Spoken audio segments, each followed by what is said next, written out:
नमस्कार Bhubaneswar मलीपड़ा Gothapatna road and से road रो times Gurukul पूर्वर आम राइट की टर्न करके जाऊँगी मलीपड़ार आरआई ऑफिस आड़ को लेफ्ट हैंड साइड रे रहिला मलीपड़ा आरआई ऑफिस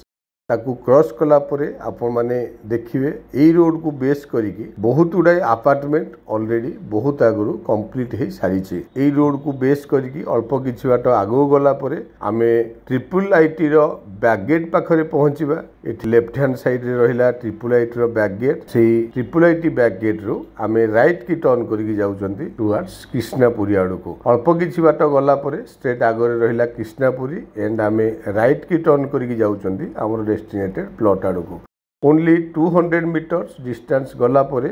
आमर सेलेबल प्लॉट इठी प्लॉट नबार एडवांटेज हैला आमर प्लॉट टी टीपी एरिया रो बहुत नियर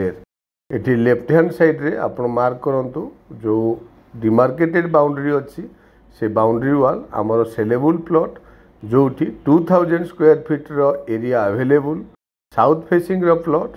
एठी आपण माने मार्क करंतु 30 फीट रो रोड एंड बहुत आगु प्लॉटिंग हो सारी प्राइस होची 2600 rupees per square feet plot T घर बाड़ी येलो जोन प्लॉट जदि प्लॉट टी पसंद आसुची तले एथिया नंबर रे कांटेक्ट करंतु थैंक यू।